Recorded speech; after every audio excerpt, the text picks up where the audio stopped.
చోట నిలబడి కనపడింది. వాళ్ళ నాన్నగారు ఆ ఎలకని చంపుదామని చేతికి ఆ దిల్ రుబా అన్న వాద్య పరికరం దొరికితే అది తీసి ఎలకని కొట్టారు.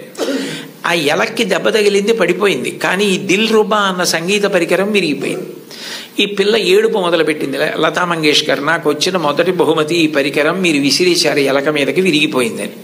వాళ్ళ నాన్నగారి దగ్గరికి పిలిచి కౌగిలించుకొని ఆ పిల్లతో అన్నారు, చూడు, ఇట్లాంటి బహుమానాలు నీకు జీవితంలో పెద్ద పెద్ద ఇళ్ళు కట్టి పెట్టుకున్నా కూడా సరిపోనని వస్తాయి. బహుమానాల మీద నువ్వు ఆర్తిని పెంచుకోకు.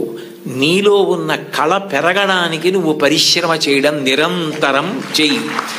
నీ కళని పెంచుకోవడం మీద ఆర్తి నీకు నిలబడితే నీ వెంట ఇట్లాంటి బహుమానాలు పరుగులు పెడతాయన్నారు. భారతరత్న వచ్చిన తరువాత, పద్మ విభూషణ్ వచ్చిన తరువాత వాళ్ళ అమ్మగారు ఆహా అన్నప్పుడు ఆవిడ సభలో ఈ విషయం చెప్పారు. వాళ్ళ నాన్నగారిని గుర్తు చేసుకుని, మా నాన్నగారు చెప్పిన ఆ మాట నన్ను జీవితంలో నిలబెట్టిందని 2 సంఘటనలు చెప్పారు ఆవిడ. 2 అణాల నాణ్యం ఉండేది ఆ రోజుల్లో. ఆ 2 అణాల నాణ్యం, చల్లని నాణ్యం ఒకటి ఇంట్లో ఉంది, ఓ పక్కన పడేసి, ఓ పిల్లాడు నేను మారుస్తాను ఈ నాణ్యమని దుకాణానికి పట్టుకెళ్ళి ఏదో వస్తువులు అడిగితే ఆ చిల్లర నాణ్యం చూసి ఆ సరుకులమ్మే వ్యక్తి ఇది చల్లని నాణ్యం అవతల పోవని పంపించేశాడు. లతా మంగేష్కర్ చిన్నపిల్ల గౌన్లు వేసుకొని తిరుగుతున్న రోజులు, నేను చూడు వెళ్ళి విజయం సాధించి సరుకులు పట్టుకొస్తానని పరిగెత్తికెళ్ళి గల్లా పెట్టెని ఉండేది, అది పెట్టే తెరవక్కర్లేదు, కన్న ఉండేది, అందులోంచి నాణ్యాలు పడేసేవారు పూర్వం. ఆమె వెళ్ళి ఇదిగో బేడ అంటే 2 అణాల నాణ్యం అనమాట, ఆ కన్నంలోంచి లోపల పడేసి కావలసిన వస్తువులను తీసుకుని వచ్చేసింది ఇంటికి. వస్తువుని ఆ పిల్లాన్ని చూసి, చూడు నువ్వు వెళ్ళి చల్లని బేడతో ఏం తేలైపోయావు, నేను తెచ్చానంది. ఆ మాట విన్నారు. విని లోపల నుంచి బయటికి వచ్చి, దీననాథ్ మంగేష్కర్, నువ్వు నీ గొప్ప కాదు, నువ్వు నా కూతురువని మీ పెట్టెలో పడేశాను ఇవ్వండి అంటే తీసి చూడకుండా వస్తువులు ఇచ్చేశాడు. కానీ ఇవాళ సాయంకాలం ఆయన డబ్బులు లెక్క పెట్టుకుంటాడు. చల్లని బేడ దొరుకుతుంది, గుర్తు పట్టచ్చు పట్టకపోవచ్చు. నువ్వు ఇలా మోసం చేయడం ఈ వయస్సులో నేర్చుకుంటే నీ జీవితం ఎలా వృద్ధిలోకి వస్తుంది, నువ్వు ఎట్లా బాగుపడతావు? ఈసారికి నీకు చిన్నతనం కలిగితే కలిగింది, నీకు ఇంకొక బేడ ఇస్తాను, ఈ బేడ పట్టుకెళ్ళి నువ్వు ఆయనకి ఇచ్చేసి, అయ్యా నేను మిమ్మల్ని మోసం చేశాను, మీ గళ్ళాపెట్టెలో వేసింది సరి అయిన బేడ కాదు, నేను తప్పు చేశాను, ఇంకెప్పుడు ఇట్లాంటి పని చేయను, నా తండ్రికి అగౌరవం తేను, మా నాన్నగారికి ఈ విషయం తెలియదు, నన్ను మందలించి పంపారు అని చెప్పి వెళ్ళి ఇచ్చేసి వచ్చేసేయండి. ఆమె ఆ నాణ్యం పట్టుకెళ్ళి ఇచ్చేసి క్షమాపణ చెప్పి వచ్చేశారు. ఆ సంఘటన నా జీవితాంతం నాకు జ్ఞాపకం ఉండిపోయింది. ఆ పైన నా జీవితంలో నేను ఎప్పుడు ఎవరిని మోసం చేయడానికి ఇష్టపడలేదు.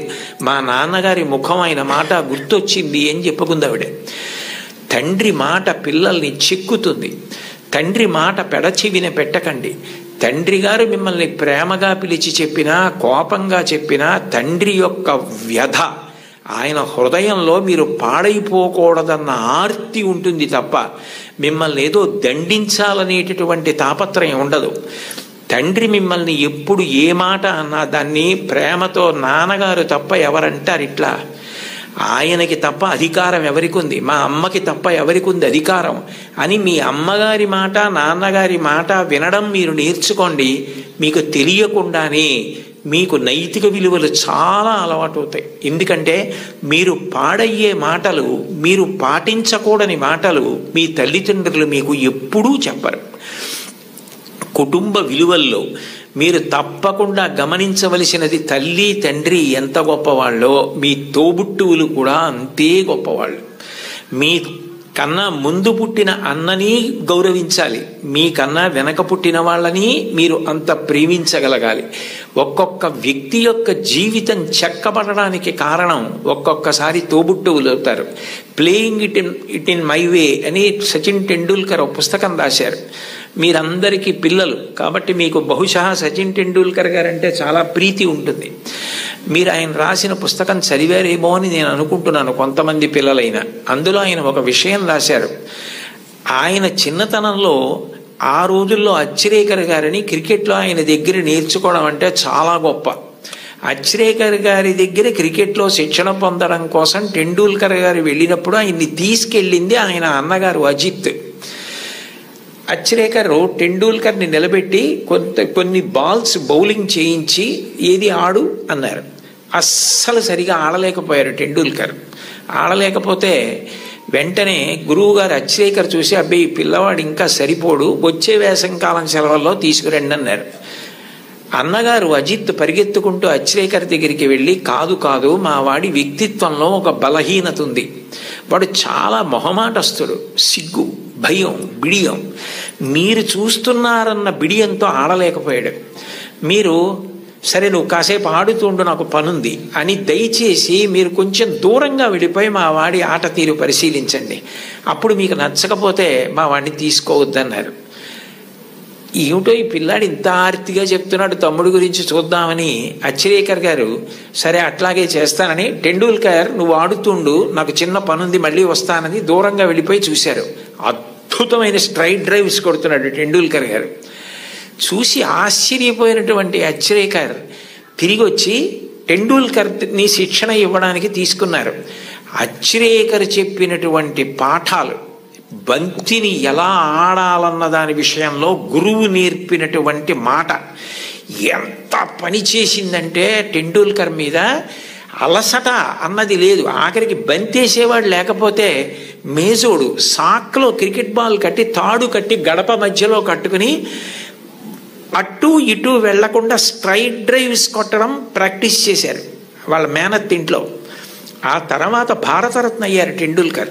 ఆయన గొప్పతనం ఎక్కడుందంటే టెండూల్కర్ది, అంత గొప్పవాడై భారతరత్న అయిన తర్వాత, పార్లమెంట్ మెంబర్ అయిన తర్వాత గురువు గారు అచ్రేకర్ మరణిస్తే ఆయన వెళ్ళి పాడి మోసాడు టెండూల్కర్. అది గురువు పట్ల ఇవ్వవలసిన గౌరవం. తల్లి తండ్రి ఎంత గొప్పవారో గురువు అంత గొప్పవాడు. తోడపుట్టినవాడు అంత అక్కరకొస్తారు. జీవితంలో తోడపుట్టిన వాళ్ళన్న వాళ్ళు మాత్రం వాళ్ళే. ఎక్కడికి వెళ్ళినా స్నేహితులు దొరకచ్చు, ఎక్కడికి వెళ్ళినా బంధువులు ఉండొచ్చు. దేశే దేశే కళత్రాణి దేశే దేశే చ బాంధవాహ తంతు దేశం నపశ్యామి ఎత్ర భ్రాత సహోదర అంటాడు రామాయణంలో రాముడు. ఎక్కడికి వెళ్ళినా బంధువులు స్నేహితులు దొరకచ్చు, కానీ తోడపుట్టిన వాళ్ళన్న వాళ్ళు మాత్రం ఆ జన్మకి వాళ్ళే. వాళ్ళని ప్రేమించడం, వాళ్ళతో దెబ్బలాడకపోవడం, వాళ్ళతో ప్రేమ భావనతో ఉండడం, వాళ్ళతో గౌరవంగా ఉండడం. చెల్లిని తమ్ముణ్ణి మార్గదర్శనం చేసి సచిన్ టెండూల్కర్కి అజిత్ చేసినట్టు చక్కగా వృద్ధిలోకి రావడం తెలుసుకోండి. అంతవరకు ఎందుకు అంటే ఒక్కొక్క విషయం తీసుకునేటప్పటికీ నాకు ఏవేవో జ్ఞాపకానికి వచ్చేస్తుంటాయి. అబ్దుల్ కలాం గారే వింగ్స్ ఆఫ్ ఫైర్లో ఒక చోట రాసుకున్నారు, ఆయనకి కోరిక, తపన ఎట్లాగైనా మెడ్రాస్ ఇన్స్టిట్యూట్ ఆఫ్ టెక్నాలజీలో ఏరోనాటికల్ ఇంజనీరింగ్ చదవాలని. సీట్ వచ్చింది. 1000 రూపాయలు కట్టాలి. ఆ రోజుల్లో 1000 రూపాయలు లేవు, నాన్నగారికి ఇచ్చే పరిస్థితి లేదు, ఆయన కలలు నెరవేరే అవకాశం లేదు. అటువంటప్పుడు ఆయన తోబుట్టువు జోహ్రా అనుకుంటాను, నేను చాలా రోజులైంది చదివి, ఆ జోహ్రా ఆయన తోబుట్టువు ఆమె చేతి గాజులు గొలుసులు తాకట్టు పెట్టి తీసుకొచ్చి కలాం గారికి ఇచ్చి నువ్వు చదువుకో అంది. కలాం గారు ఆనంద బాష్పాలతో ప్రతిజ్ఞ చేశారు, స్కాలర్షిప్ సంపాదించి నేను నీ నగలు కుదువ నుంచి విడిపించి మళ్ళీ నీకు తీసుకొచ్చి ఇచ్చేస్తాను చెల్లి అని చెప్పి, అక్క అని చెప్పి ఆయన వెళ్ళి చదువుకుని ఎంత గొప్పవారయ్యారో మీకు అందరికీ తెలుసు. తోబుట్టువులు అంత గొప్పగా ఆదుకుంటారు. తోబుట్టువులను నిర్లక్ష్యం చేయడం, మా అన్నయ్యతో నాకు మాటలు లేవండి, మా తమ్ముడితో నాకు మాటలు లేవండి, మా అక్కతో నాకు మాటలు లేవండి, ఈ మాట అనడం చాలా దారుణం. నీ తోడబుట్టిన వాడితోటే నువ్వు సర్దుకోవడం చేత కాని వాడివి సమాజంలో ఎవరితో సర్దుకుంటావు, ఎవరితో శాశ్వతంగా స్నేహాన్ని నెరపగలుగుతావు, నిన్నెవరు నమ్ముతారు? ఎంతమంది వచ్చినా నీ తోబుట్టువులు నీ ఇంటికి రాకపోతే ఏమిటో ఆయన ఊరందరికీ చెప్తారు కానండి, వాళ్ళ తమ్ముడే వాళ్ళ ఇంటికి రాడు, వాళ్ళ అన్నయ్యే వాళ్ళ ఇంటికి రాడు అంటారు. విలితి ప్రసంగం అవుతుంది. తోబుట్టువులతో సఖ్యత ఎప్పుడూ పాటించాలి. ఘర్షణ అన్నది ఉంటుంది. ఒక్కొక్కటి మనకిష్టమైంది తమ్ముడికి ఇష్టం లేకపోవచ్చు, ఏది ఇష్టం లేదో దాన్ని పరిహరించండి. ప్రేమగా ఉండడం, ప్రేమ పంచడం, అందరితో కలిసిమెలిసి ఉండడం బాగా నేర్చుకోండి. కుటుంబంలో మీరు ఏది నేర్చుకున్నారో అదే ముందుకొచ్చి పెద్దదవుతుంది సమాజంలో. కుటుంబంలో పెద్దవాళ్ళు తల్లిదండ్రులు ఉంటారు, సమానులు ఉంటారు, కింద చెల్లెళ్ళు ఉంటారు, తమ్ముళ్ళు ఉంటారు. మీరు దాన్ని పెంచితే, ఆ గది గోడలు పెంచితే అదే సమాజం. మీరు సమాజంలోకి వచ్చారనుకోండి, మీకన్నా బాగా చదువుకునే వాళ్ళు ఉంటారు. మీకన్నా బాగా చదువుకునే వాళ్ళని చూసి మీరు అసూయ పడకూడదు. వీళ్ళు ఎంత కష్టపడితే నాకన్నా ఇన్ని మార్కులు సంపాదించగలిగారు, కాబట్టి నేను కూడా కష్టపడతాను, కష్టపడి వీళ్లతో సమాన స్థాయిని పొందుతానని వాళ్ళని గౌరవించడం నేర్చుకోండి. మీతో సమానంగా మార్కులు వచ్చేవాళ్ళు ఉంటారు, నాతో సమానుడు అనకండి. అఫీషియల్ లాంగ్వేజ్లో మై ఈక్వలెంట్ కౌంటర్ పార్ట్ అంటుంటారు. అలా ఉదాసీన భావం పొందకండి. నాతో సమానుడు అంటే నేను ఎంత కష్టపడితే నాకు ఈ మార్కులు వచ్చాయి, అతను కూడా అంత కష్టపడితే కదా వచ్చాయి, కాబట్టి ఇతన్ని నేను గౌరవించాలని ప్రేమించండి. మీకన్నా తక్కువ వాళ్ళు ఎప్పుడన్నా కనపడ్డారనుకోండి, సమాజంలో మనకన్నా కింద ఉన్నవాడు, మనకన్నా పైన ఉన్నవాడు, మనకన్నా సమానుడు కనపడకుండా ఉండడు. ఈ ముగ్గురు కనపడి తీరుతారు మీకు. మీకన్నా చిన్నవాడు కనపడితే మీరు పరిహసించడం, వెటకారం ఆడడం, వాళ్ళని తక్కువ చేసి చూడడం నేర్చుకుంటే అంతకన్నా మానవత్వానికి చేటు ఇంకొకటి లేదు. మనకన్నా ఎవరైనా తక్కువలో కనపడితే వాళ్ళు వృద్ధిలోకి రావాలని మనస్ఫూర్తిగా భగవంతుణ్ణి ప్రార్థించాలి. వాళ్ళు గౌరవింపబడాలి అని కోరుకోవాలి. అంతేకాని తక్కువ చేసి చూడడం అన్నది జీవితంలో ఎప్పుడూ నేర్చుకోకూడదు. నీ తమ్ముడైతే నీ తమ్ముడికి ఒక్క మార్కు తక్కువ వస్తే వాడికి రావాలని ఎలా కోరుకుంటావో, నీ కుటుంబం గదులు ఆ గోడలు పోతే అది పెద్దదైతే అది సమాజం అవుతుంది. నువ్వు ఇంట్లో ఏం నేర్చుకున్నావో అదే రేపు సమాజంలో నువ్వు అమలు చేయగలుగుతావు. నీ ఇంట నీ తల్లిదండ్రుల్ని గౌరవించడం చేత కాకపోతే నీ గురువుని గౌరవించలేవు, నువ్వు ఎవ్వరినీ గౌరవించలేవు, ఎవ్వరిని గారిని సంబోధించలేవు. ఎంతటి మహాత్ముడు కానివ్వండి, ఆయన్ని ఏకవచన ప్రయోగం చేసి వాడు వీడు అని మాట్లాడడం అలవాటు అవుతుంది. మన ఎదురుగుండా ఉన్నారా లేరా అని కాదు, పెద్దల గురించి మాట్లాడేటప్పుడు గౌరవంగా సంబోధించి మాట్లాడడం, పెద్దల పట్ల మాట్లాడేటప్పుడు మనం అనవసరంగా విమర్శించడం మర్యాద కాదు. వారి పట్ల మనం కృతజ్ఞతతో మర్యాదగా ఉండడం నేర్చుకోవాలన్నది మీరు చిన్నతనంలో తరగతి గదిలో అభ్యాసం చేసినది ఏదుందో రేపు పౌరులైన తర్వాత సమాజంలో మీరు అదే చెయ్యడం కొనసాగింపుగా చేస్తారు.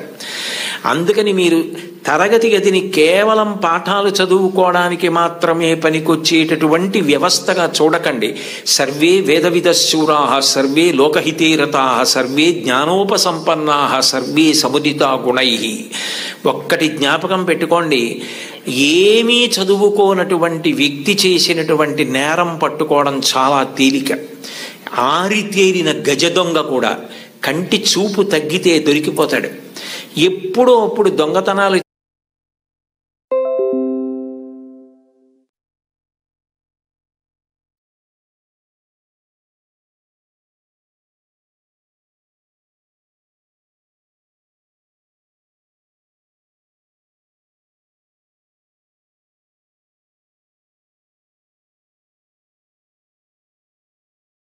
గౌరవింపబడాలి అని కోరుకోవాలి. అంతేకాని తక్కువ చేసి చూడడం అన్నది జీవితంలో ఎప్పుడూ నేర్చుకోకూడదు. నీ తమ్ముడైతే నీ తమ్ముడికి ఒక్క మార్కు తక్కువ వస్తే వాడికి రావాలని ఎలా కోరుకుంటావో, నీ కుటుంబం గదులు ఆ గోడలు పోతే అది పెద్దదైతే అది సమాజం అవుతుంది. నువ్వు ఇంట్లో ఏం నేర్చుకున్నావో అదే రేపు సమాజంలో నువ్వు అమలు చేయగలుగుతావు. నీ ఇంట నీ తల్లిదండ్రుల్ని గౌరవించడం చేత కాకపోతే నీ గురువుని గౌరవించలేవు, నువ్వు ఎవ్వరినీ గౌరవించలేవు, ఎవ్వరిని గారిని సంబోధించలేవు. ఎంతటి మహాత్ముడు కానివ్వండి, ఆయన్ని ఏకవచన ప్రయోగం చేసి వాడు వీడు అని మాట్లాడడం అలవాటు అవుతుంది. మన ఎదురుగుండా ఉన్నారా లేరా అని కాదు, పెద్దల గురించి మాట్లాడేటప్పుడు గౌరవంగా సంబోధించి మాట్లాడడం, పెద్దల పట్ల మాట్లాడేటప్పుడు మనం అనవసరంగా విమర్శించడం మర్యాద కాదు. వారి పట్ల మనం కృతజ్ఞతతో మర్యాదగా ఉండడం నేర్చుకోవాలన్నది మీరు చిన్నతనంలో తరగతి గదిలో అభ్యాసం చేసినది ఏదుందో రేపు పౌరులైన తర్వాత సమాజంలో మీరు అదే చెయ్యడం కొనసాగింపుగా చేస్తారు. అందుకని మీరు తరగతి గదిని కేవలం పాఠాలు చదువుకోవడానికి మాత్రమే పనికొచ్చేటటువంటి వ్యవస్థగా చూడకండి. సర్వే వేదవిదశూరా, సర్వే లోకహితే రతా, సర్వే జ్ఞానోపసంపన్నా, సర్వే సముదితా గుణై. ఒక్కటి జ్ఞాపకం పెట్టుకోండి, ఏమీ చదువుకోనటువంటి వ్యక్తి చేసినటువంటి నేరం పట్టుకోవడం చాలా తేలిక.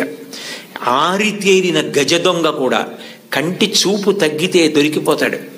ఎప్పుడో అప్పుడు దొంగతనాలు చేసే వ్యక్తి దొరుకుతాడు. చాలా బాగా చదువుకుని, గొప్ప ఇంజనీరింగ్ చదువుకుని, ఎంతో విద్య వచ్చిన తరువాత తనకొచ్చినటువంటి గొప్ప విద్యని ఆసరాగా చేసుకొని ఇతరులను మోసం చేసి కోట్లు సంపాదించడానికి అలవాటు పడ్డాడనుకోండి, అతను ప్రపంచంలో ఎక్కడెక్కడో దాగి ఏవేవో చేస్తున్నా అతన్ని పట్టుకోవడానికి పోలీస్ వ్యవస్థ అంతా కష్టపడవలసి వస్తుంది. చదువుకున్నవాడి చదువు దేనికి పనికి రావాలి అంటే సమాజాన్ని ఉద్ధరించడానికి పనికి రావాలి. అంతేకాని చదువుకున్న చదువు సమాజాన్ని పాడు చేయడానికి పనికి రాకూడదు. మీరు ఒక కలెక్టర్ అయితే మీరు కలెక్టర్గా గుర్తుండిపోయేటట్టుగా జిల్లాని పరిపాలించగలగాలి. ఒక్కొక్క కలెక్టర్ అలా జ్ఞాపకం ఉండిపోతారు. సందర్భం వచ్చింది కాబట్టి నేను చెప్తున్నాను. కార్తికేయ మిశ్రా గారని మా జిల్లాకి కలెక్టర్గా వచ్చారు. డొక్కా సీతమ్మ గారి విగ్రహం పెడుతూ ఆయన డొక్కా సీతమ్మ గారి గురించి నేను ప్రసంగాలు చేశానని మా ఇంటికి వచ్చారు. మా ఇంటికి వచ్చి ఆయన వచ్చినప్పుడే నేను మంచినీళ్ళు బయట నుంచి కొని తెచ్చుకుంటుంటే ఆయన చూశారు. ఏం గురువుగారు మీకు మంచినీళ్ళు లేవా అని అడిగారు. అడిగితే నేను అన్నాను, అయ్యా మాకు ఇక్కడ మంచినీళ్ళు లేవండి, ఉప్పు నీళ్ళు వస్తాయి, అందుకని మంచినీళ్ళు కొనుక్కుంటూ ఉంటామన్నాను. మీకేనా ఈ ప్రాంతం అంతానా అన్నారు. ఈ ప్రాంతం అంతా మంచినీళ్ళు లేవండి అన్నాను. ఆయన మీరు నమ్మండి నమ్మకపోండి, ఇప్పుడు కార్తికేయ మిశ్రా గారిని పొగిడితే నాకేదో ఆయన పదవి ఇస్తారనడానికి నేను ఉన్న ఉద్యోగమే పదవీ విరమణ చేసేసాను. నాకేం దాని మీద ఆశ లేదు.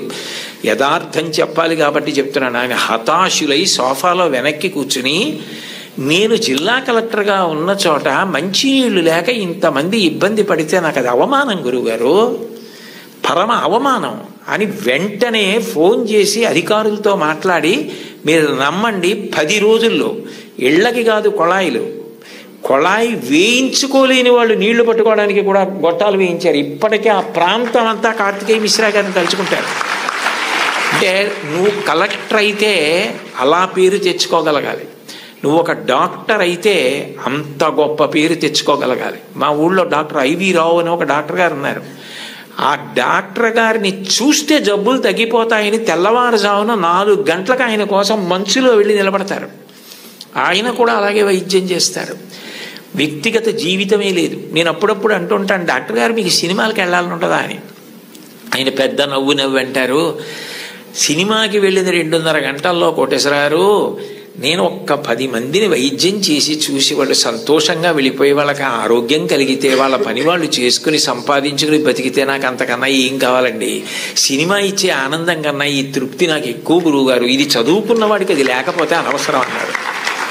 ఒక డాక్టరు తన వృత్తి మీద తానే విసుక్కుంటే అది మనిషి బ్రతకవలసిన విధానం అంటే అది మోరల్ వాల్యూస్ అంటే. అది లేని విద్యకు అందం ఎక్కడుంది? అది పువ్వే, సువాసన లేకపోతే అందం ఏది?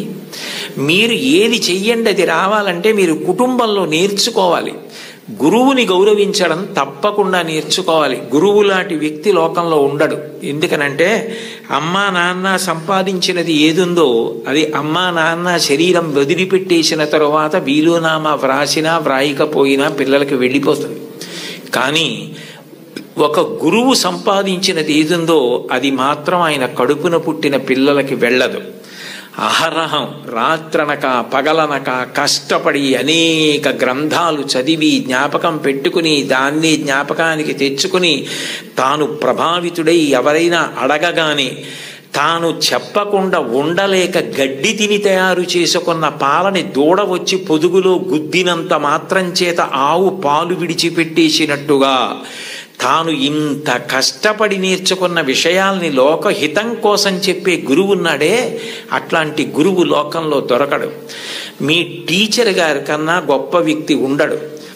ఒక్కటి గుర్తుపెట్టుకోండి, సర్వేపల్లి రాధాకృష్ణన్ గారికి అంత ప్రీతి పిల్లల మీద ఎందుకు ఏర్పడిందంటే, మీరు ఆయన జీవిత చరిత్ర చదవండి. ఆయన మైసూరులో పనిచేస్తున్న రోజుల్లో అశుతోష్ ముఖర్జీ గారని కలకత్తాలో, ఆ రోజుల్లో భారతదేశంలో కలకత్తా విశ్వవిద్యాలయం అంటే చాలా ప్రఖ్యాతి. దానికి వైస్ ఛాన్సలర్గా సర్వేపల్లి రాధాకృష్ణన్ గారిని రమ్మంటే సర్వేపల్లి రాధాకృష్ణన్ గారు అక్కడికి వెళ్ళడానికి సంశయించారు. కొత్త ప్రదేశం, కొత్త భాష అని. కాదు మీరు రావలసిందే, ఇక్కడికి వస్తే మీకున్నటువంటి విద్య ప్రపంచ ప్రఖ్యాతి పొందుతుంది, మీరు రావలసిందే అంటే ఆయన అన్యమనస్కంగా మైసూరు విశ్వవిద్యాలయానికి రాజీనామా చేసి కలకత్తా విశ్వవిద్యాలయానికి వైస్ ఛాన్సలర్గా వెళ్ళిపోతున్నప్పుడు సామానంతా సర్దుకుని వెళ్ళడానికి సిద్ధపడ్డారు. మీరు రాధాకృష్ణన్ గారి జీవిత చరిత్ర చదవండి, నేను అక్షరం అబద్ధం చెప్పట్లేదు, అవసరం నాకు లేదు. గుర్రబండిలో మైసూరు రైల్వే స్టేషన్కి వెళ్ళడానికి సర్వేపల్లి రాధాకృష్ణన్ గారు సిద్ధపడుతుంటే పిల్లలందరూ వచ్చి విశ్వవిద్యాలయం నుంచి, మీలాంటి గురువు మాకెక్కడ దొరుకుతాడు, మీరు చెప్పిన పాఠాలతో మేము ఇన్ని విషయాలు నేర్చుకున్నాం, మీరు గుర్రాలు లాగిన బండిలో వెళ్ళడానికి వీల్లేదని వీధులన్నీ మైసూరు స్టేషన్ వరకు పువ్వులు చల్లి పిల్లలు గుర్రపు బండిని లాగి ఆ దంపతుల్ని కూర్చోపెట్టి మైసూరు స్టేషన్కి తీసుకెళ్లారు.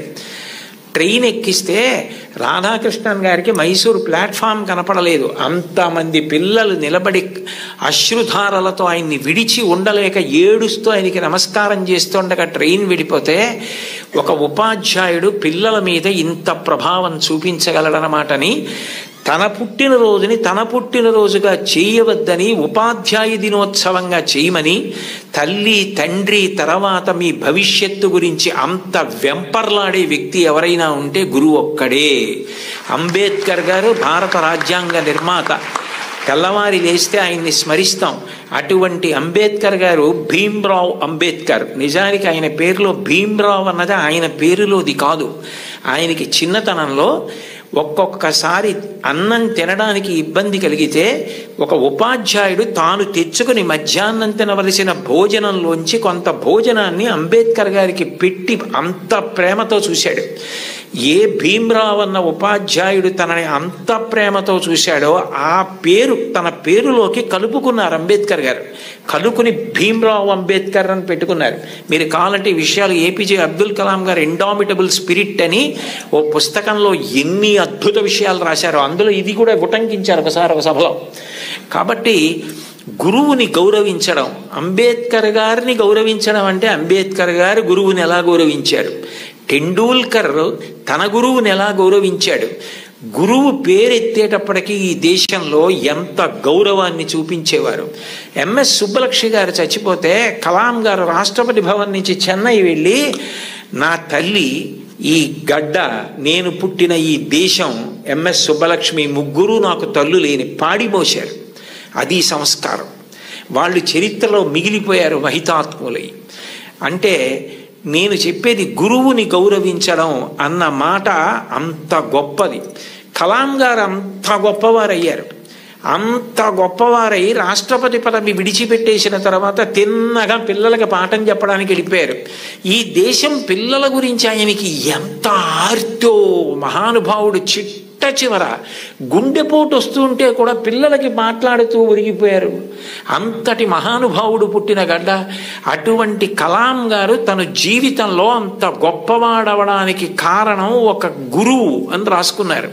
చిన్నప్పుడు కలాం గారు పాఠం వింటుంటే విమానం గురించి పాఠం చెప్పారు. శివసుబ్రహ్మణ్య అయ్యర్ అని ఆయన పాఠం చెప్పి పిల్లలందరిని అడిగారు, అర్థమైందా అని అడిగారు. కలాం గారు లేచి, నాకు అర్థం కాలేదు అన్నారు. గురువుగారి దగ్గర ధైర్యంగా ఉండాలి. మీ అమ్మగారెంతో, మీ నాన్నగారెంతో, మీ గురువుగారు అంతే. వాళ్ళ తర్వాత మీ గురించి అంత ప్రేమ చూపించేది ఆయనే. మీరు గొప్పవారై మీరు వృద్ధిలోకి వస్తే అంత సంతోషపడిపోయేది ఆయనే. ఆ గురువుగారు అర్థం కాలేదా అన్నారు. ఇంకో 2-3 పిల్లలు లేచి అర్థం కాలేదన్నారు. సరే, అందరూ పిల్లలు సాయంకాలం సముద్ర తీరానికి రండి అన్నారు. రామేశ్వరంలో ఆ రోజుల్లో చదువుకునేవారు చిన్నప్పుడు కలాం గారు. రామేశ్వరం సముద్రపుటుడు ఉంది. అందరూ సముద్రపుటుడికి వెడితే ఒక పక్షి ఎలా ఎగురుతుందో, గాలిలో ఎలా వెడుతుందో, తిరగవలసి వస్తే కంఠం తోకని ఆధారం చేసి ఎలా తిరుగుతుందో, ఎలా దిగుతుందో పక్షిని చూపిస్తూ పాఠం చెప్పారు. అది ఆ పక్షిని చూస్తూ విన్న చిన్న అన్ని కలాం గారి మనసులో ఏరోనాటికల్ ఇంజనీరింగ్ మీద బీజాలు పడ్డాయి. వెళ్ళి గురువుగారిని అడిగారు, నాకు ఇలా అవ్వాలంటే ఏం చెయ్యాలని. నువ్వు ఏరోనాటికల్ ఇంజనీరింగ్ చదవాలి, మెడ్రాస్ ఇన్స్టిట్యూట్ ఆఫ్ టెక్నాలజీలో చేరాలి, నువ్వు బాగా చదవాలన్నారు. న్యూస్ పేపర్లు పట్టుకెళ్ళి, అది కూడా ఎక్కడో తీసుకుని కాదు, వెళ్ళిపోతున్న ట్రైన్లోంచి పేపర్లు విసిరేస్తే ఆ బండిలు తీసుకుని న్యూస్ పేపర్లు సైకిల్ కట్టుకుని ప్రతి ఇంటికి పట్టుకెళ్ళి న్యూస్ పేపర్లు ఇచ్చి చదువుకున్నారు అబ్దుల్ కలాం గారు. మీలో చాలామంది పిల్లలకి తల్లిదండ్రులు తమ రక్తాన్ని డబ్బుగా మార్చి సౌకర్యాలు ఇచ్చి చదివిస్తున్నారు. మహాత్ముల యొక్క జీవిత చరిత్రలు చదవండి. కేవలం మీ పాఠ్యపుస్తకాలు చదవద్దని నేను అనను. మీ యొక్క పాఠశాలల్లో, గ్రంథాలయాల్లో ఆటోబయోగ్రఫీసు, బయోగ్రఫీసు పెట్టించుకోండి. మీ టీచర్స్ని అడగండి, ఎంత సంతోషిస్తారో. అంతవరకు ఎందుకు, ఇంకొకసారి ఏ నెల్లూరులోనో సభ చేసినప్పుడు తప్పకుండా నేను కూడా ఇలాంటి సభల్లో ఒకటో రెండో జీవిత చరిత్రలు బహూకరించడానికి ప్రయత్నిస్తాను. ఎందుకనంటే అవి మనని చెక్కుతాయి. కలాం గారు అంత గొప్పవాడయ్యాడంటే ఒక గురువు కారణం. మీరు కలాం గారు వ్రాసుకున్న పుస్తకాలు చదవండి. ఆయనకి టీచర్ అన్న మాట వస్తే ఈ cannot resist himself without developing a single sentence into A paragraph. ఒక సెంటెన్స్లో చెప్పవలసిన దాన్ని పారాగ్రాఫ్గా చెప్పకుండా ఆయన ఉండలేరు. ఆయన ఈ లైట్ వెయిట్ భూమికి దగ్గరగా ఎగిరేటటువంటి విమానాన్ని డెవలప్ చేయవలసి వచ్చినప్పుడు సరిగ్గా చేయలేకపోతే కోపం వచ్చి ప్రొఫెసర్ శ్రీనివాసన్నని శుక్రవారం మధ్యాహ్నం పిలిచి సోమవారం పొద్దున్నకి చూపించకపోతే నీ స్కాలర్షిప్ ఆప్ చేస్తానన్నారు.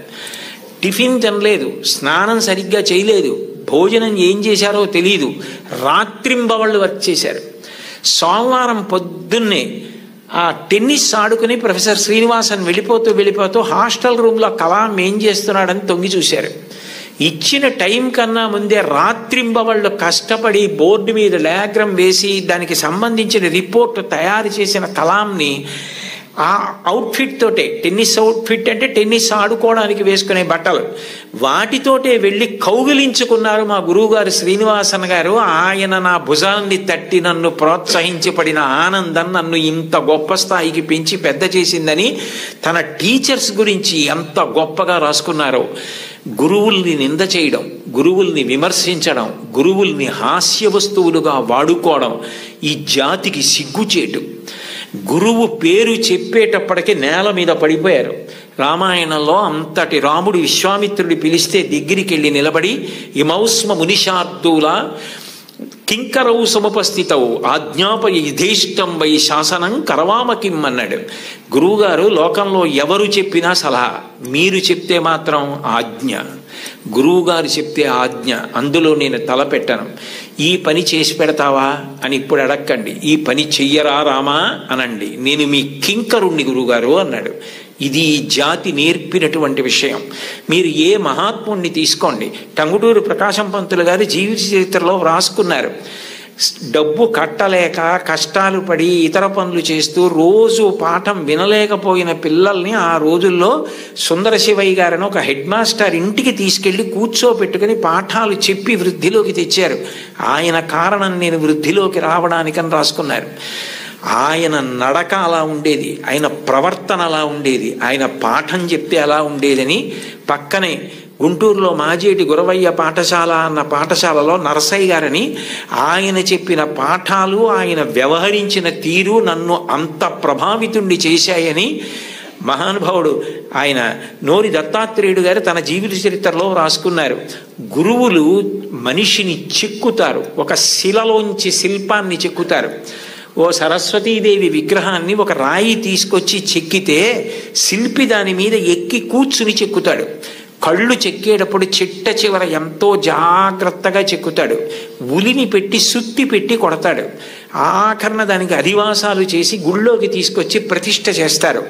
ప్రతిష్ఠ చేసిన తర్వాత చెక్కిన శిల్పి కూడా నమస్కారం చేస్తాడు. ఆ శిల్పి చెక్కాడు కాబట్టి ఆర్తి తీర్చుకోవడానికి ఆ మూర్తి ముందు నిలబడి నమస్కరిస్తున్నాం. ఈ సమాజంలో గౌరవింపబడిన మహనీయులందరూ గురువులు చెక్కిన శిల్పాలే, అది వాళ్ళే వ్రాసుకున్నారు. గురువుని గౌరవించడం అన్న, మీరు కుటుంబంలో ఉంటే వాడు మా అన్నయ్య, మా తమ్ముడు, మా కుటుంబ సభ్యుడు, నా కొడుకు అని తల్లిదండ్రులు పొంగిపోవాలి, మా ఊరి వాళ్ళు పొంగిపోవాలి, దేశం పొంగిపోవాలి. అంతటి వారు అయి తీరుతారు. అందుకేనేమో వయసు రీత్యా, అనుభవం రీత్యా, జీవితంలో ఎన్నో విషయాలు ఎన్ని వేల మందితోనో సమన్వయమైనటువంటి అంత అనుభవంతో, అంత ఆర్తితో మీ అందరూ వృద్ధిలోకి రావాలని, కేవలం చదువు కాదు దానితో పాటు మీకు నైతిక విలువలు అందాలని, మీరు మంచి పిల్లలని పేరు తెచ్చుకోవాలని ఎంతో తాపత్రయపడి, ముఖ్యమంత్రి గారు నిజానికి నేను ఎక్కడో నెల్లూరులో ఉంటే నాకు ఫోన్ చేసి మీరు ఈ పని చేసి పెట్టాలి అని అడిగితే, నేను ఎక్కువ ఆధ్యాత్మిక ప్రవచనాల మీద ఆసక్తి చూపిస్తాను. కానీ ఆయన అంత ఆర్తిగా అడిగినప్పుడు పిల్లల కోసం నేను చెయ్యగలిగినది చేసి పెడదామని, తప్పకుండా చేస్తానండి అని వారిని గౌరవంగా కలిసినప్పుడు వారు నాకు మొట్టమొదట కోరినది ఏది అంటే, కుటుంబ విలువల గురించి తప్పకుండా చెప్పండి కోటేశ్వరరావు గారు. ఇంట్లో తల్లిని, తండ్రిని, గురువుని, తోబుట్టువుల్ని గౌరవిస్తే పిల్లలు మంచి వాళ్ళు అవుతారు. పిల్లలు మంచి వాళ్ళైతే వాళ్ళు మంచి పేరు తెచ్చుకుంటే, వృద్ధిలోకి వస్తే, దురలవాట్లకి దూరంగా ఉంటే అంతకన్నా మీకు కానీ నాకు కానీ ఏం కావాలి? అందుకని ఇది మీరు చేసి పెట్టాలి అన్నారు. ఆ స్థాయిలో ఉన్న వ్యక్తి నిజానికి అంత బతిమాలి అడగక్కర్లేదు. అంటే ఆయనకి మీ మీద ఎంత తాపత్రయం ఉందో అర్థం చేసుకోండి. నిజానికి నేను ఈ పదవి ఏ గౌరవం కోసం కానీ, ఈ పదవి ఏదైనా ప్రయోజనం కోసం కానీ నేను స్వీకరించినది కాదు. ఒక రాష్ట్రాన్ని నడిపించే వ్యక్తి అంత తాపత్రయపడ్డారు. నేను దానికి ఏమాత్రమైనా ఉపయోగపడితే అంతకన్నా నాకు సంతోషమే ఉంటుంది. కోన శశిధర్ గారితో మాట్లాడుతూ నేను అన్నాను, నేను ఆఖరి 10 ఓవర్స్ ఆడుతున్నానండి, నాకు 66 ఏళ్ళు వచ్చాయి, ఇంకొక 10 ఏళ్ళు మహా అయితే ఇంత స్వేచ్ఛగా సమాజంలో తిరిగి చెప్పగలనేమో. ఈ సమయం నేను పిల్లలకి కొంత కేటాయించి చేయగలిగితే నాకు అంతకన్నా ఆనందం ఏముంటుంది అని ఒప్పుకున్నాను. కాబట్టి నేను చెప్పిన ప్రతి మాట నా గుండెల్లోంచి వచ్చింది తప్ప నా నోట్లోంచి వచ్చింది కాదు. కాబట్టి మీ అందరూ చక్కగా క్రమశిక్షణతో వృద్ధిలోకి వచ్చి మంచి పేరు ప్రఖ్యాతులు తెచ్చుకోవాలని నేను త్రికరణ శుద్ధిగా శారదామాత పాదార విందములకు శిరసు తాటించి సాంజలిబంధకంగా నమస్కరిస్తూ, ఇంత గొప్ప సదస్సులో పిల్లల కోసం ఇంత ఆర్తితో ఏర్పాటులు చేసిన చోట మాట్లాడడానికి అవకాశం ఇచ్చిన పెద్దలందరికీ నా హృదయపూర్వక కృతజ్ఞతలు ఆవిష్కరిస్తూ స్వస్తి.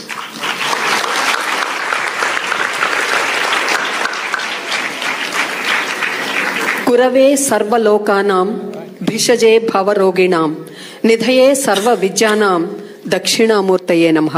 సాక్షాత్తు దక్షిణామూర్తిలాగా మరి ఇప్పటి వరకు మనందరికీ అనేక విలువలు బోధించినటువంటి గౌరవనీయులు బ్రహ్మశ్రీ వారికి ఒక్కసారి లేచి నిలబడి కరతాళధ్వనులతో అభినందనలు, నమస్సులు తెలియచేసుకుందాం. వారు ఇంత చక్కటి ప్రసంగాన్ని, ఇంత మంచి విలువలను తరతరాల కోసం అందించినటువంటి ఈ చిన్నారులు ఖచ్చితంగా గుర్తుపెట్టుకొని ముందు తరాలకు అందిస్తారు. ఇది కేవలం ఇక్కడ ఉన్న విద్యార్థులకు మాత్రమే కాదు, ఎక్కడెక్కడో ఉన్న వారు కూడా దీన్ని విని పాటిస్తారని భావిస్తూ మీ అందరికీ ధన్యవాదాలు తెలియజేస్తూ దయచేసి కూర్చోవలసిందిగా కోరుతున్నాను. విలువలు లేని జీవితం కలువలు లేని కాసారం లాంటిది, అంటే కలువలు పూయని చెరువు లాంటిది. ఇది పిల్లల కోసం నేను చెప్తున్నాను. ఇక మరి ప్రస్తుతం ఒక మహా తుఫాన్ లాంటిది ఒక ప్రశ్న. ఏదైనా ఒక ప్రశ్న మనకు వస్తే ఖచ్చితంగా దానికి జవాబు వెతుక్కునే వరకు ఎదురు చూస్తూనే ఉంటాం. మరి అటువంటి ప్రశ్నోత్తరావళి ఇప్పుడు గౌరవనీయులు బ్రహ్మశ్రీ చాగంటి కోటేశ్వరరావు గారితో, అలాగే మరి గౌరవనీయ మంత్రివర్యులు ఇన్ఫర్మేషన్ టెక్నాలజీ మరియు మన మానవ వనరుల అభివృద్ధి శాఖ మంత్రులు గౌరవనీయులు శ్రీ నారా లోకేష్ గారితో పిల్లలు ప్రసంగించబోతూ ఉన్నారు. వారి ప్రశ్నలను వాళ్ళు ఇప్పుడు సంధించబోతూ ఉన్నారు. ఎంతమంది సిద్ధంగా ఉన్నారమ్మా ప్రశ్నలు అడగటానికి? ఎవరెవరు ఉన్నారు ఒక్కసారి చేతులు ఎత్తండి చూద్దాం. Very good. సరే, ప్రశ్నలు అయితే ఉన్నాయి, మీరు ముందే మాకు చెప్పారు. శ్రీమతి స్వర్ణ భారతి గారిని వారిని ప్రశ్నలకు సిద్ధం చేయవలసిందిగా కోరుతూ, పిల్లలు మీ పేరు చెప్పుకోండి. ముందుగా మీ పేరు చెప్పి ఆ తర్వాత మీ సమస్యను అడగండి. ఈ ప్రశ్న ఎక్కడో ఉన్నటువంటి సర్ ఐజాక్ న్యూటన్ గురుత్వాకర్షణ నియమాన్ని కనుక్కోవటానికి ప్రారంభం.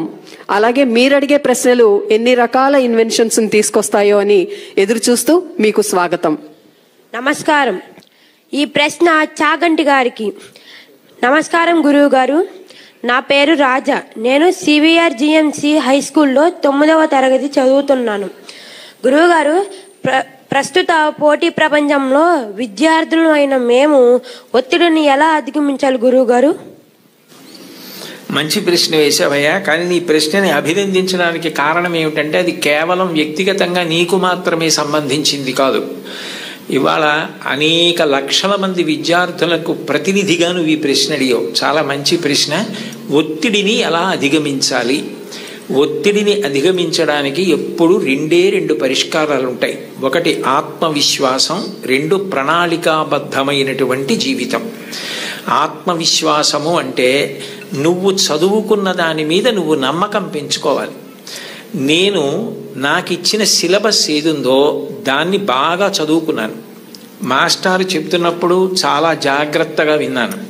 నాకు ఏదైనా అర్థం కాకపోతే మాస్టర్ని అడిగాను. ఆయన నాకు ప్రేమగా చెప్పారు. ఇన్నాళ్ళు హోంవర్క్ చేశాను, ఇంత నోట్స్ రాశాను, ఇన్ని టెక్స్ట్ బుక్స్ చదివాను, నాకు చాలా విషయాలు తెలుసు. కాబట్టి ఇప్పుడు అందులోంచే 10 ప్రశ్నలు ఇస్తారు, అది కాకుండా ఎక్కడి నుంచో ఇవ్వరు. కాబట్టి నేను తప్పకుండా వ్రాయగలను అని ముందు నీ మీద నువ్వు ఆత్మవిశ్వాసం పెంచుకుంటే నువ్వు చాలా హాయిగా ప్రశాంతంగా పరీక్షకి వెళ్ళగలుగుతావు. అట్లా కాకుండా నువ్వు ఏదో భయంతో నేను చదివినవి నాకు జ్ఞాపకం వస్తాయా, నేను అన్నీ చదివానా, నేను వదిలేసినవి ఏమైనా వస్తాయా అన్న బెంగ పెట్టుకోకుండా నీ మీద నువ్వు విశ్వాసాన్ని ముందు పొందగలగాలి. 2, నువ్వు ఇవాళ పరీక్ష ఉంది అంటే నిన్న రాత్రి నుంచి చదివితే నువ్వు బెంగ పెట్టుకోవాలి, ఒత్తిడి పడాలి. ప్రతిరోజు కూడా నువ్వు ప్రణాళికాబద్ధంగా నేను ఇన్ని గంటలకి నిద్ర లేవాలి అంటే ఖచ్చితంగా అన్ని గంటలకి నిద్ర లేవాలి. నరేంద్ర మోడీ గారి తండ్రి చెప్పులు వేసుకుని ఎడుతుంటే టక్ టక్ టక్, ఆయనే వాడినటువంటి శబ్దం ఇది ఇంటర్వ్యూలో. టక్ టక్ టక్ అన్న శబ్దం వినేవారట 4:30. మోడీ గారి నువ్వు చదివింది నువ్వు అట్లా అయిపోవాలి, నువ్వు చదివింది నువ్వు అట్లా అయిపోవాలి, నీకు అలా జ్ఞాపకం ఉండాలి. అలా ప్రతిరోజు చదువుకోవడం నీకు సంతోషం కావాలి. చదువు భారంగా చదవకూడదు. It must be a passion for you. ఎప్పుడు తెల్లారలేద్దాం, ఎప్పుడు చదువుదామని నీకు ఆసక్తి ఉండాలి, ఆతృత ఉండాలి, అందులో ఒక గొప్ప సంతోషం ఉండాలి. అలా నువ్వు time management, discipline, self confidence నేర్చుకుంటే ఒత్తిడి అన్న మాటే ఉండదు. నువ్వు ధైర్యంగా ఏ పరీక్షకైనా పెడతావు, ఎదుర్కొంటావు. ఎప్పుడైనా ఒకసారి వైఫల్యం లభించిందనుకో, కలాం గారిని తలుచుకో. ఫెయిల్ అంటే ఆయన ఫెయిల్ అంటే పడిపోయావని కాదు, first attempt in learning, FAIL అని డిఫైన్ చేశారు. ఇది మొదటిసారి పొరపాటు జరిగినది. మళ్ళీ చేతిలో మట్టి ముద్ద కింద పడితే భూమిని అంటుకుంటుంది, బంతి పడితే పైకి లేస్తుంది. అలా పైకి లే తప్ప బెంగ పెట్టుకోకు. ఇక పైన అన్ని విజయ పరంపరలతో కొనసాగు. శుభం భూయాత్. ధన్యవాదాలు గురువు గారు. తదుపరి ప్రశ్న మరొక విద్యార్థి అడగటానికి సిద్ధంగా ఉన్నారు.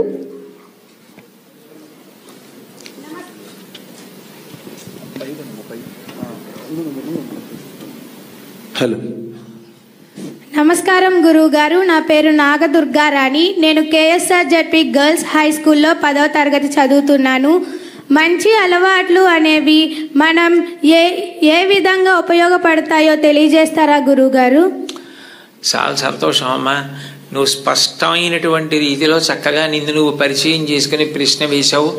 మంచి అలవాట్లు అన్నవి నీకే కాదు, నీ చుట్టూ ఉన్న వాళ్ళకి, సమాజానికి, దేశానికి కూడా ఉపయోగపడతాయి.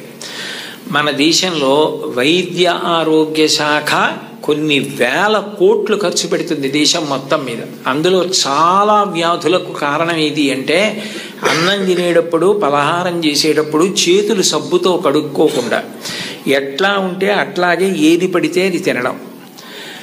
2, చాలా కాలం నిలవ ఉన్న పదార్థాలు కేవలం నాలుకకు రుచిగా ఉన్నాయి కదా అని తినడం. అట్లా కాకుండా మనం తిన్నది మనలోకెళ్ళి మన శరీరాన్ని నిర్మాణం చేస్తుంది అని దాని విలువ తెలుసుకున్నప్పుడు నెలల ముందు వరకు తన జేబు రుమాలు తాను ఉతుక్కునేవారు, ఎందుకంటే చేతులకు పట్టు ఉంటుందని. నీ బట్టలు నువ్వు ఉతుక్కోవడం, ఇటువంటివి నేర్చుకున్నావు అనుకో, అవి మంచి అలవాట్లు. దానివల్ల నీకే కాదు, నీకు జ్వరం వచ్చిందనుకో, అమ్మ దేవుడి దయవల్ల నీకు రాకూడదు కానీ వచ్చిందనుకో, వస్తే మీ నాన్నగారు సెలవు పెట్టి నిన్ను వైద్యుడి దగ్గరికి తీసుకెళ్ళాలి, మీ అమ్మగారు పనులన్నీ మానుకుని నీ దగ్గర కూర్చోవాలి. నువ్వు ఆరోగ్యంగా ఉంటే నీకే కాదు, సమాజానికి, ప్రభుత్వానికి, వైద్యశాలకి, అందరికీ ఉపకారం చేసిన దాని అవుతావు. నువ్వు చేతులు శుభ్రంగా కడుక్కుంటే చాలు, వ్యాయామం చేస్తే చాలు, కాసేపు పరిగెడితే చాలు, అవుట్ నాట్ అవుట్ అని గట్టిగా అరిస్తే చాలు, 2 గంటలు మాట్లాడినా, భవిష్యత్తులో ఎప్పుడైనా నువ్వు ప్రసంగాలు చేయవలసి వచ్చినా, సమావేశాలు నిర్వహించవలసి వచ్చినా గుక్కెడి నీళ్లు తాగకుండా నిర్వహిస్తావు. ఆ శక్తి నీ కండరాలకు వస్తుంది. అటువంటివి నేర్చుకో. ఇక నువ్వు జీవితంలో శాంతి పొందడానికి ఎప్పుడూ కష్టమే పడితే, మాకు ఎప్పుడూ చదువు ఎప్పుడూ కష్టమే అంటే మరి మాకు సంతోషం ఎప్పుడండి అంటావేమో. మంచి హాబీస్ నేర్చుకో. మంచి హాబీస్ అంటే అవి చదువులో అంతర్భాగం కాదు, కానీ దాని ద్వారా నువ్వు శాంతిని పొందవచ్చు. ఒక్కొక్కసారి నీ హాబీ నువ్వు చదువుకున్న దానికన్నా గుర్తింపు ఎక్కువిస్తుంది. శ్రీపాద పినాకపాణి గారిని కర్నూలులో మెడికల్ కాలేజీ ప్రిన్సిపాల్ చేశారు. శ్రీపాద పినాకపాణి గారు మంచం మీద ఆఖరి రోజుల్లో పడుకుని ఉండగా నేదునూరి కృష్ణమూర్తి గారు, విజయవాడలో మల్లాది బ్రదర్సు, వీళ్ళందరూ వెళ్ళి చుట్టూ చేరి కర్ణాటక సంగీతం పాడారు. ఆయన బై ప్రొఫెషన్ డాక్టర్, కానీ కర్ణాటక సంగీతానికి అంత పెద్ద పేరు తెచ్చారు. ఇవాళ శ్రీపాద పినాకపాణి గారు అంటే సంగీతం నేర్చుకునే వాళ్ళందరూ 2 చేతులు ఎత్తి నమస్కారం చేస్తారు. ఒక డాక్టరు హాబీ సంగీతం నేర్చుకుని అంత గొప్పవారయ్యారు. నువ్వు